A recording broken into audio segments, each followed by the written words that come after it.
आज हम देखेंगे स्क्रीन रिकॉर्डिंग कैसे करेंगे आईफोन में। इससे पहले आप सेटिंग में चले जाइए। इसमें कंट्रोल सेंटर करके ऑप्शन होगा। अगर ऐसा दिखा रहा है तो यहाँ पे हमको कस्टमाइज़ कंट्रोल सेंटर में जाना है। बैक आ जाइए और इसको ड्रॉप डाउन कीजिए यहाँ पे राइट साइड पे। और ऑलरेडी है यहाँ पे, मैं आपको एक बार बताता देता हूँ। यहाँ पे लॉन्ग प्रेस करना है, ऐड ए कंट्रोल का ऑप्शन दिख रहा है, उसमें क्लिक करना है और यहाँ पे सर्च करना है स्क्रीन रिकॉर्डिंग कहाँ है। ओके, यहाँ पे है। और उसके बाद ये आपका यहाँ पे क्लिक करना है तो रेड मार्क आ जाएगा, तो उसका मतलब रिकॉर्डिंग हो रहा है। इसको आप कैंसिल कर दो, आपको एक ही ऑलरेडी है ओल्ड।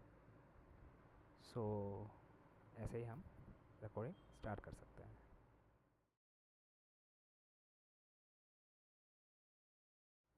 ഓക്കെ, നമുക്ക് നോക്കാം എങ്ങനെയാണ് സ്ക്രീൻ റെക്കോർഡിംഗ് ചെയ്യുന്നത് ഐഫോണിൽ. ആദ്യമേ സെറ്റിങ്ങിൽ പോവുക, കൺട്രോൾ സെൻറ്ററിൽ പോവുക. ഓക്കെ, ഇവിടെ ചിലവരെ കാണാൻ പറ്റും നമുക്ക് കൺട്രോളിൽ, പക്ഷേ ഇവിടെ കണ്ടില്ലെങ്കിൽ പിന്നെ ബാക്ക് പോവുക. നമുക്കിവിടെ ഡ്രോപ്പ് ഡൗൺ സ്ക്രോൾ ഡൗൺ ചെയ്യാം. എന്നിട്ട് ഇവിടെ ഈ സ്പേസ് കാണുന്ന സ്ഥലത്ത് നമുക്കിവിടെ തന്നെ ലോങ് പ്രസ് ചെയ്യാം. ഓക്കെ, എന്നിട്ട് ഇവിടെ ഒരു ഓപ്ഷനുണ്ട് ആഡ് എ കൺട്രോൾ.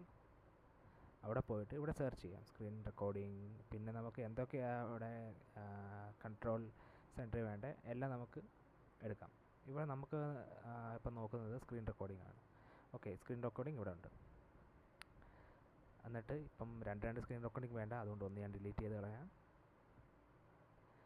ഇങ്ങനെ നമുക്ക് ഇവിടെ കൺട്രോൾ സെൻറ്ററിൽ എന്ത് വേണമെങ്കിലും ഫോർ ഷോർട്ട് കട്ട് നമുക്കെല്ലാം ചെയ്യാം.